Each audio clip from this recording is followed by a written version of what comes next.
You're listening to Storage Nerds Podcast, where we unravel the best-kept secret of the real estate investing world, the storage industry. Join the grassroots guru in self-storage, Stacey Rossetti, in insightful discussions about finding, funding, and running these spaces, allowing you to yield the highest returns possible. Get your foot in the door on self-storage and discover how to properly purchase facilities, negotiate with sellers, and close the deal without worries. Start unpacking that investment wisdom with Stacey right now.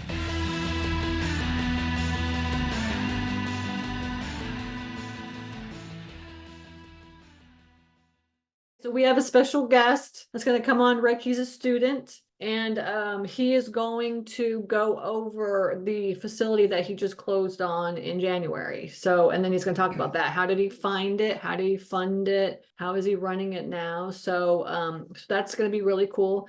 And in the meantime, while we're doing that, I just wanted to remind everybody about, let me see,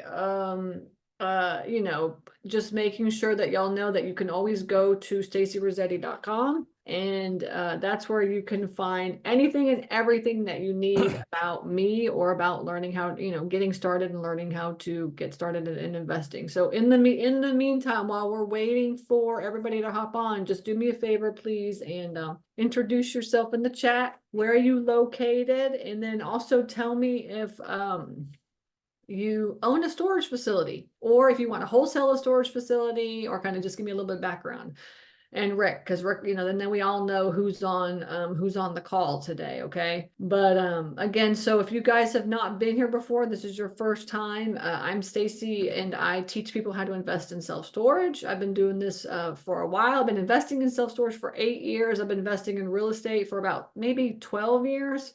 12 or 15, close on a long time, since 2011, so whatever that is. And I flipped homes for about 5 years, and then it just got to be too much for me, and it was just too much. So I decided to move over into passive income, and that's how I got into storage investing. And my very first facility was just a small facility.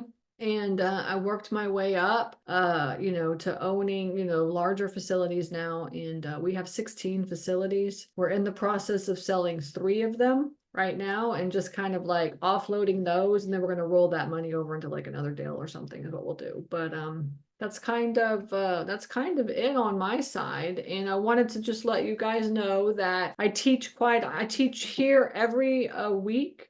It's not the same content every week. It's just kind of like whatever I feel like teaching. And it's all about, self-storage investing. I try to find them, fund them, run them. I do a lot of deal analysis. All the questions that you have in your mind of like how to get started, I cover those here in the sessions. Or if you want to go even deeper, if you feel like it's a little bit too much of an overview in this session, then what I would do is I would buy my online course and my deal analyzer. In fact, if you don't have a deal analyzer, then you're not gonna be able to make any offers. And the whole point about buying storage facilities is you got to make a lot of offers because there's a lot of competition out there. So so we offer a couple different courses, and I'm going to just share my screen and I'll show this to you real fast so you guys can see. So this is my website. It's just staceyrossetti.com, and then here's the online course. All right, so it goes through and kind of shows you like, step by step, finding them, deal analysis, funding them, and then management is what it does, okay?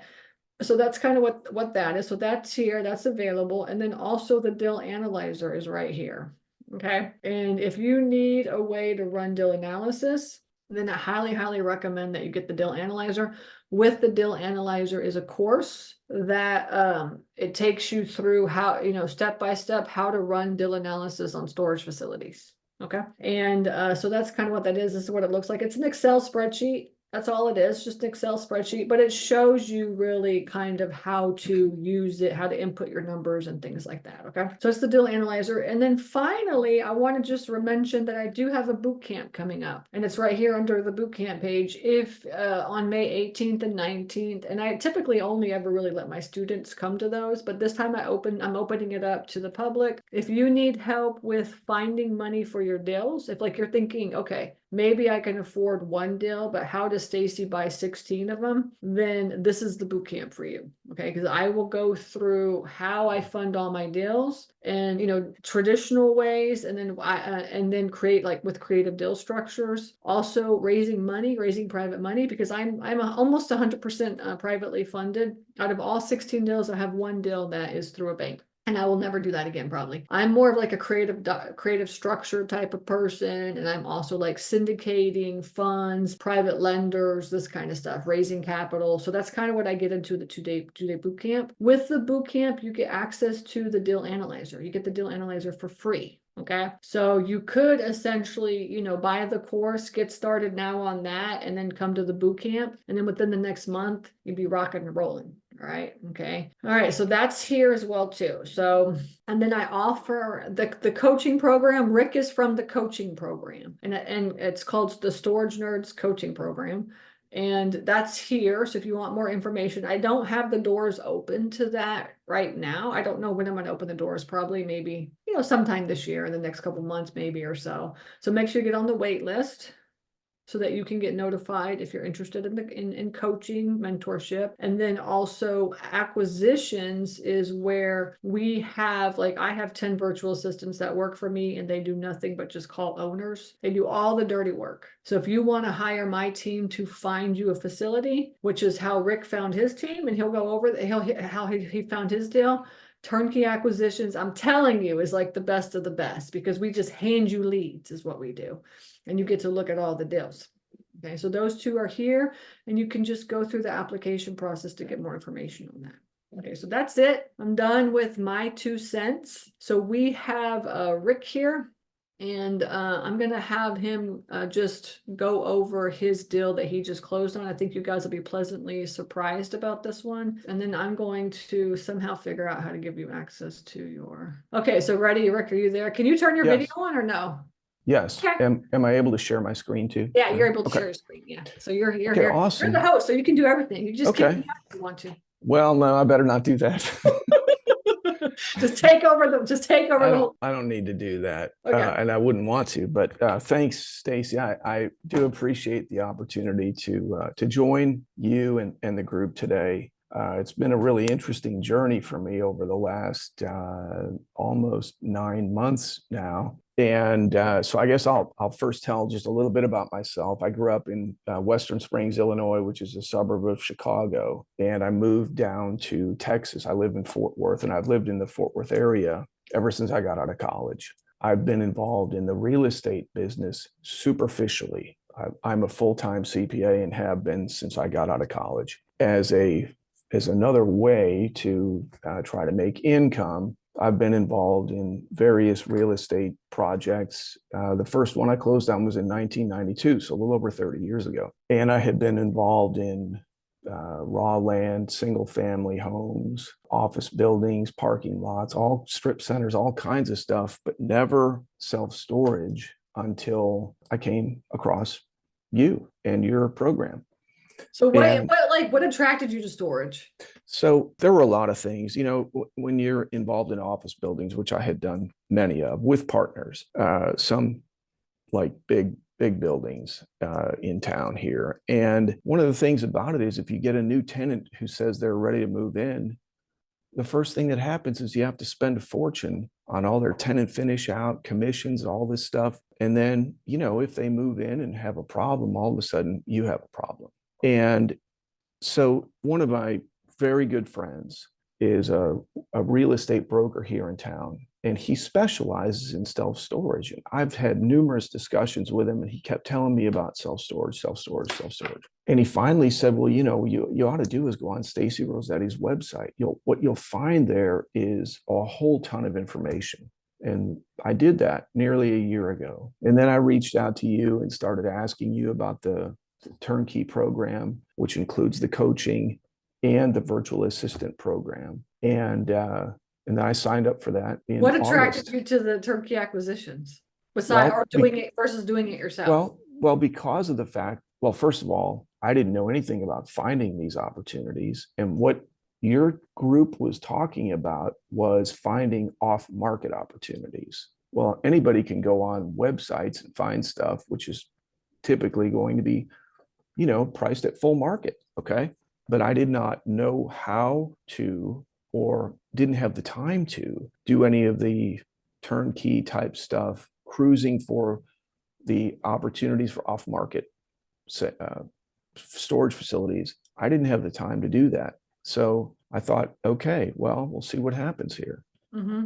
Yeah, because you work, I think you said you work like 60 hours a week or Well, something. I'm a partner in a big firm, and it's full-time job plus. And so I was actually blown away with the number of opportunities. The minute I signed up, I started getting opportunities, leads from your group. Mm-hmm. And of course, they would be in all various different locations, sizes, and composition. But within 30 days, within 2 weeks, I was making offers actually. And it was about 30 days later that I found one that I really, really was interested in. And so it was about 4.5 hours away by car. I jumped in the car and drove down there, met with the owner, and made an offer. And so like when you were looking at when you were looking at all the leads that we sent you, because we have leads that are like, 200,000 sure. to 3 million. Like, how did you decipher which deals you were interested in too as well? Was it just money, or was it like something else? No, it wasn't just money. What I was looking for would be a deal that would, as a first one, I wanted to get one that was small enough that I could afford and large enough that it would provide actual opportunity that would be significant. And the other big component of this is that I don't have the time to manage any of these myself. So I started looking into finding a storage management company who would be able to do this. And based on the numbers, they certainly charge more for larger facility groups and less for smaller ones. But nevertheless, it had to be big enough where the numbers would justify having a management company involved. How did you find the management company? I found process like? We hired Copper Storage Management, and they were referred to me by the same guy who referred you to me. Yeah. And so I reached out to them. They couldn't have been more responsive to taking on a new client. They managed at that time about 200 of these facilities all over the country. They've got the storage in their blood, so to speak. It's a lot of family members. And so interestingly enough, another one of your students who is in the Dallas area, not very far from me, uses them. And I spoke with her about them, and she was real happy. So that's who I hired. Mm-hmm. Yeah. Okay, good. Okay, so let's get into like some visuals. Let's look at so what did you end up? Okay, so let's just talk. Let me just remember the back how it works. So we sent you this lead, and then like what happens after this? Like kind of how does the process work? Like for you to be able to get it under contract, like what happened for you? So I'm trying to share my screen here. Can you see anything? No. Is it not working? Okay. Looking good. Oh, that's a good looking picture of you. Well, it's not a very good picture, but it is a picture of me. So people know who they're listening to here. So that's a picture of me up in Colorado. It's a picture of my wife and me. She looks like she's about half my age, but she's only 1.5 years younger than I am actually. At a Dallas Stars game we went to, and we were there. So that's enough of those. So this is a map of the state of Texas, and Odessa, which is where the facility is that we ended up buying. Here's where I live here in Fort Worth, and it's just right down I-20, about 4.5 hours to Odessa. Were you thinking like, yeah, that's not too far? It's not that bad. Mindset No, it's not that bad. No, Okay. It's not that bad. It's about 115,000 people. You wanted something closer to you, or what were you thinking? Like, why? Yeah. Well, I really didn't have anything like it has to be this or it can't be that. I really, honestly, once I decided to have the management company, that I was hiring them, I stopped really worrying much about where it was. I wanted it to be close enough that I could get there if I had to, like, something happened, I needed to get there tomorrow, I could do that. So when is the last time you went there? I've only been there once, and that was the day I went to go meet the owner there. I haven't been back was since. back like in August or something, right? Yeah, I haven't been back since. I haven't needed to be. Yeah, that's perfect. So we've got a guy, the management company hired a guy, and he's there. He actually lives there. We have an apartment there, and he lives in the apartment on site, which is fantastic. And his residence is in Odessa, so he's there as much as we need him to be. So now that like you have this facility and you're like, I haven't been there since the day I met the owner. And like, are you thinking like, oh, I really want to still kind of stay close? Are you open to kind of going more out for the next ones? Or like, kind of what is your thought process now? Well, so actually through your same program, we found another one, and that is in Lubbock, which is actually closing next month, right? It's supposed to close May 30th. Yeah. And it's a little bit bigger than the first one, but almost very similar. And so here is Odessa, and here's Lubbock. It's only a couple hours away by car. From Odessa, from Odessa to Lubbock, how far is that actually? That's what I mean. It's about 2 hours. 2 hours, okay, that's something like that. No, it's not bad. And it's about the same distance for me to get there from Fort Worth. Yeah. Okay. So it's cool. And it's just very similar, very similar. So when you got when you started looking at this deal, like what, but we're going to look at some pictures and stuff and go into numbers, all kinds of stuff. So y'all hang in with us. But so when you started looking at this deal with all the information that we sent, like what did you like about this deal? Well, I am a CPA. And so the first thing I wanted to look at was the numbers, and I can share. Well, I'll show these. Did you keep the name Presto Storage? Yes. Yeah. The same sign. To keep the name. Okay. Oh yeah. And did you get that number ported over? Yeah. Okay, yeah, you just kept the name and the number. That's it. Right. That's the sign. Yeah. Okay. That saved you like a couple $1,000s. Well, more than that, because of all the good press. Fortunately, one of the things that I did research was whether or not their kind of brand was good, or their ratings good, and they're real good. So that's why we decided to keep them. But it's also like you looked at their like Google reviews. And yeah. Stuff is what you did. What you're saying. Yeah. Okay. So it's not sexy, but storage is not sexy. No, but what's sexy is the math. That's kind of what it looks like. It's out there in Odessa, West Texas. Definitely not sexy. That's for sure. It's West Texas, but it's the oil. It's just oil and gas. Right.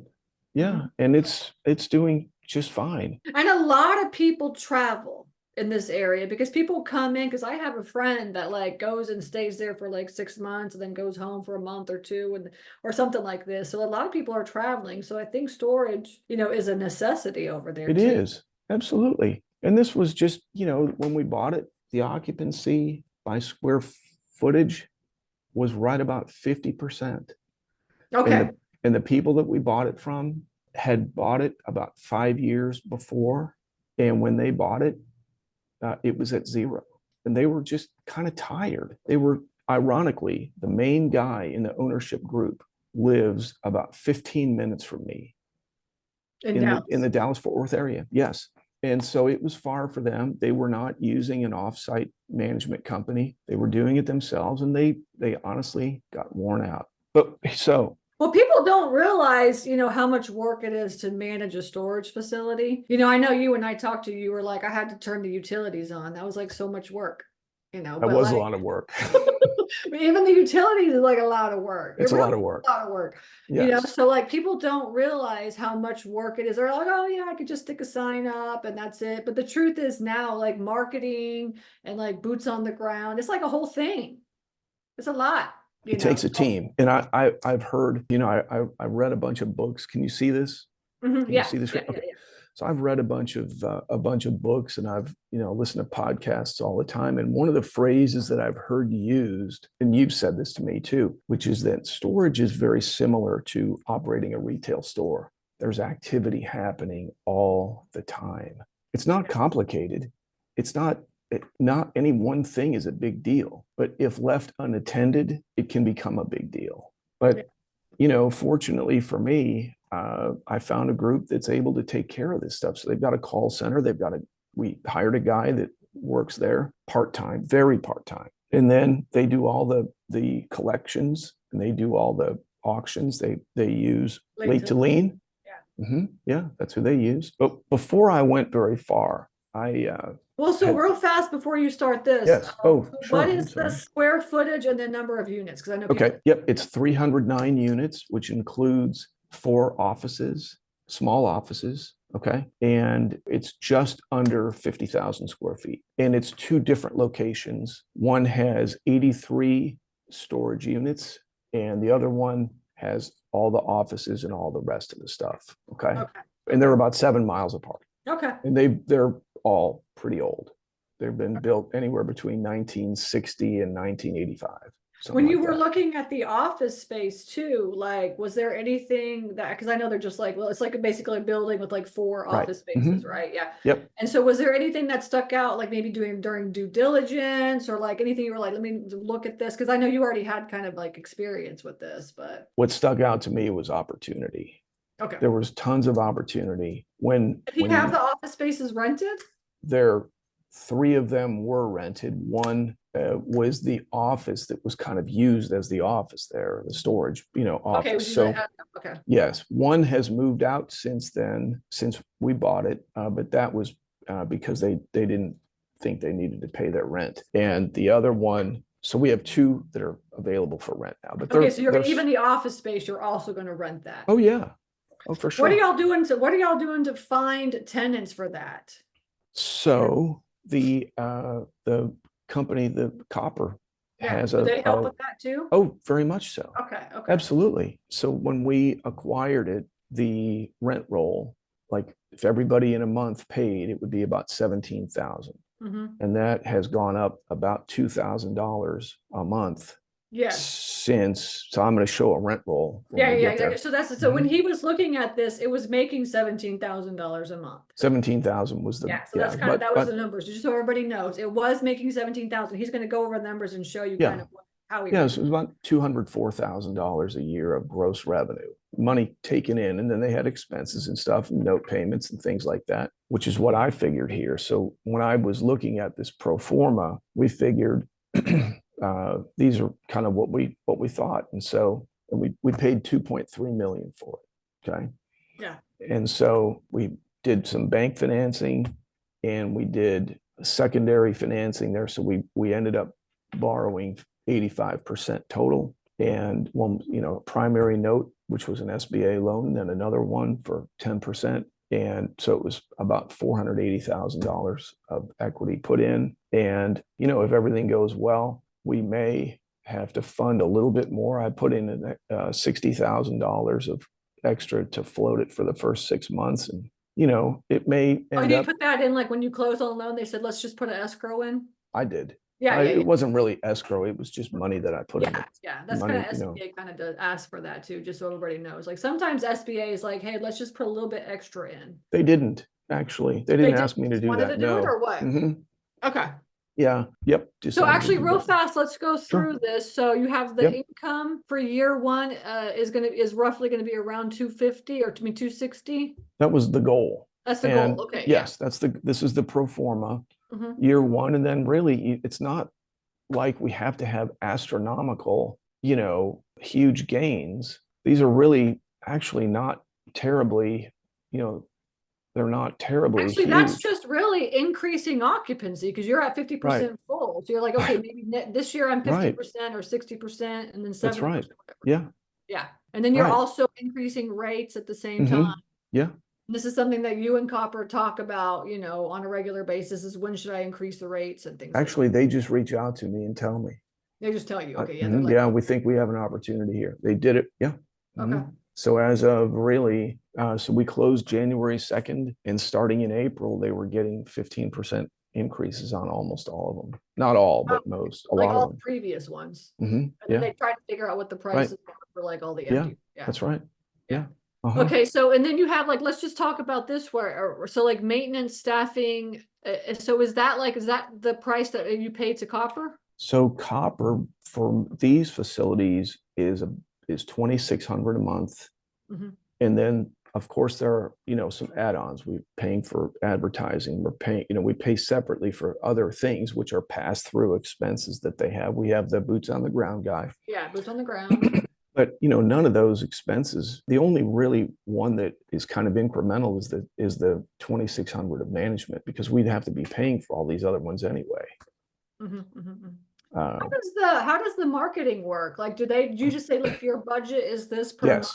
Yeah. Yep, it's pay per click. So Yeah. they have an advertising thing, and we set the budget at $500 per facility. So once it hits that, it stops. And then they've added on a little layer of some other thing. It's 400 a month. I couldn't tell you exactly what they're going to do for it, but It's like extra fees. But like, yeah. I think your expenses are like I mean, Copper's expenses are spot on, like with what we charge as well too, for our own, because we have a management company, Right. we Yeah. manage our own facilities, Right. so yeah. Yes. Yeah, so I mean, I think their prices are very reasonable, and this will be something for everybody listening to get an idea of kind of what it's going to cost. Yes. It's really not that much more expensive to hire a management company and have them do it versus you managing it. It really isn't. No, it's really not. And the best thing about it is, given the fact that this is really this is the first storage facility I've been involved in. So it would be a pretty fair thing to say I don't know much about it. Like, especially 3 months ago, I knew nothing about it. Yeah. And so hiring these guys was a grand slam idea. Okay. Because it was the way for me to get into it. And I'm not saying it takes zero time of mine, but the time I spend on this is a fraction of what it would be if I were fielding phone calls and all this stuff. Well, and you have a $2.3 million facility that's really taking hardly any time up. Right. And where you could say, like, okay, if I go and buy maybe a 500,000 or less facility, it probably won't take up that much time. But if I'm managing a facility that's like a $2 or $3 million facility myself, it's a lot of time. Well, it would be a lot of time, and it would, you've got 2 locations, and by the way, it's 4.5 hours away, so it really wouldn't work very well. Yeah. The other thing about this, Stacey, and I failed to mention this, and that is that when I was thinking about, okay, how would I be able to really make an impact? And just like somebody who's buying, deciding, okay, I want to go starting investing in the stock market, you would never expect them to just buy one stock. What you would expect them to do is to end up with a diversified portfolio. And so what happens is I thought, well, if I'm going to buy one of these things, I need to be able to plan on buying more than one. It might not be 10 the first year, but it needs to be more than one, maybe more than 2, maybe more than 3. I just don't know. We'll see. But I knew that if I were managing these things myself, I would never be able to do it without a team. Yeah. Exactly. So on you have property taxes, utilities, insurance, total expenses, Yeah. and your net operating income. You're taking it from 164,000 to 300,000. Right. And that's in 6 years. Prices and occupancy. That's right. it. That's in 6 years. And so what that tells you is if you use 6.55 cap rate, okay, and sometimes it's going to be lower than that, sometimes higher. Yeah. But let's just say it's 6.55. Then what that says is the market value should go from, it was 2.3 when we bought it. That may have been, whether it's a little high, a little low, I don't know yet. We'll figure it out. But if we hit this, we'll be at about 2.5, then continue. And so at the end of 6 years, it should be worth about double what we paid for it. And this equity here, which was put in at 480, goes from here to here to here to here to 2.9, a little over 2.9 million. So that's multiplying it by about 5 times. Yeah, no, I mean, what you're doing, I think is perfect for this time. Because another thing too, is that your property was an income producing property that just wasn't producing what it's supposed to be producing, which I really call mismanaged facility, but it's really income producing. And when a bank looks at it, they look at it as an income producing property. Right. So luckily you're making 200 grand. And they were saying, okay, you are going to be able to afford the mortgage. Like, we know that. And so that's kind of really a big thing for banks right now. So, so I think this size of a facility, if you can afford it and do something like this, I'm telling you There are so many deals out there, like just exactly like this one. Well, the one that we have under contract is the big difference between this one, that one is just that their occupancy is about 90% on the one in Lubbock as compared to this one. But you got it under contract for almost the same price. Right. Yeah. But Yeah. some of the units are parking. Yeah. There is that difference. So what I was going to show is just the, so even though I'm a CPA, since I don't have time, I'm having these guys do the accounting for me. And so it's going great. Absolutely. So they, here's what the actual income has been. This is collections for the first 3 months. And so we've collected almost 50,000 for the first 3 months. So if you multiply that by 4, you're at 200. Now, I will say like that would be actually a little bit less, but than the previous owners. But I will also say that things in April have like taken off. And I knew that would probably happen. There were some tenants that moved out. They don't like the remote stuff. They don't like the price increases and everything. But we only went down from 17 to 13. So that's pretty good. And no. I'm telling you, there is an uptick in storage like necessity right now. Like Yep. we are seeing, like we are converting week after week. Like we have a lot of conversions. So I think you're easily, if the marketing goes well and they're doing the marketing, then you should be able to just lease this thing up, because you're right on track with what we're doing on, like I would say a good half of our facilities. So here's the rent roll as of this morning. And this says Dixie, but it's actually both locations. And so if you look at this here, the rent that's being charged now is $18,422, okay, per month. And then this is the insurance, and there was virtually no insurance for the tenants that was being taken. And so I think we get half of this. So that would be $750. So it'd be a little over 19,000. Yeah. So now all of a sudden, you're kind of going up at a nice rate there. And so the tenant turnover, we've had some move out, some move in, but nevertheless, the revenue has gone up. Actually, I would call that pretty substantially. It's more than 10%. Yeah. It's really just a management thing. It's like, it's trying to figure out occupancy, trying to figure out prices, staying on top of making sure that, people are paying their rent. And if they're not, getting them out so that you can get more people in. That's it. That's it. Yes. And then maybe doing a little cleanup, boots on the ground stuff, here and there. Right.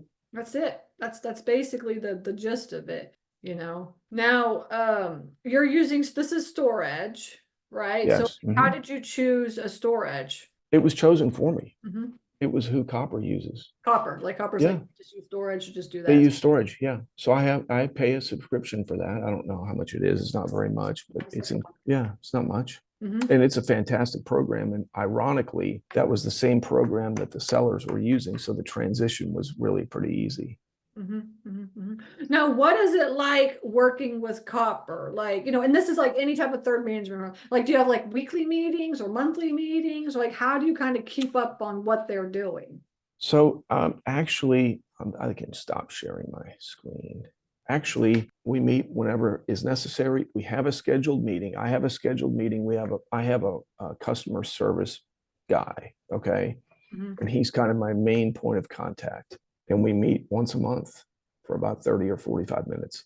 Other than that, I text him, call him, email him, whatever, on a fairly regular basis whenever there are questions or anything like that. But really, the amount of communication has dropped dramatically from the first month to today. And that's due to two things. One is kind of getting all the utilities and all these things kind of smoothed out. And the second thing is there just isn't really all that much need for it. Yeah. I always say like the first 90 days after you buy a storage facility is kind of chaotic. You're trying to figure stuff out, get it all up and running. And then after that, it's like, it just kind of goes on automatic. I mean, if you can, you're working on maybe kind of systematizing stuff a little bit better, coming up with some, automations, but that's it, really. Yeah. And, we installed some different keypads at the gates to get people in and out. So everybody has their own number. So you can tell who's been in. they had a system, but it didn't end up working too great for us. Yeah. So what did So you end up using, like the storage system, or did you use it's called Spider Door? Spider. Okay, so you're using Spider Door. Yeah. Okay. Spider Door Yeah. is like the best. Okay, so Yeah. It's working great. Yeah. And it Yeah. was not expensive to put in. Mhm. It's not expensive to run, and we've not had any issues with it. It's really been great. Yeah, Spider Door works really good.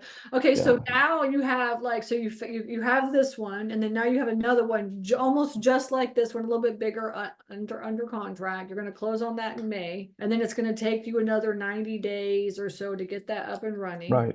Right. Yep. Mhm. And so, and then It won't be as difficult. it won't be as difficult because it's income producing. It's not like Well, also, I've already done it once, so I'll be able to do it it'll be easier for me. I won't have as many questions. I won't fumble. I won't, it'll just be a lot easier for sure. Yeah. Absolutely.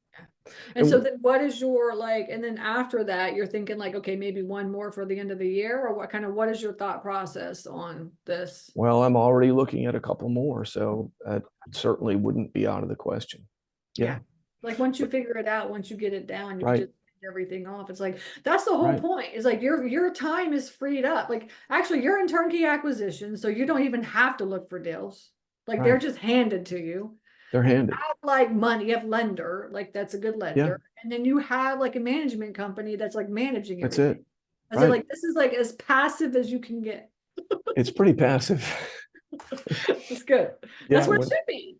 It is. And I will say that, for those people who are thinking about, should I get involved in this, whatever, I do remember several conversations you and I had along the way, in between the time we got this property under contract and the time we closed on it. Not that I planned on backing out, but there were a number of times you said, don't you dare back out of this. This is too good of a deal. Don't you dare. What does your pro forma for the second one look like? Are you gonna be able to double that too, or no? It's not at double. It's a double too. Okay, like in 6 years, you'll be able to double. Okay, Yeah. There's so many deals out there like this. You just have to. The one thing that you do really, really well, and I say this over and over, is like as soon as we find a deal, you're just like, hey, I'm gonna go beat the owner, man. Let's just. That's it. Yeah, you jump in the car and go, because there's nothing like, being with somebody personally, for several hours or whatever. It's different than if you're over the phone or going, through email or whatever.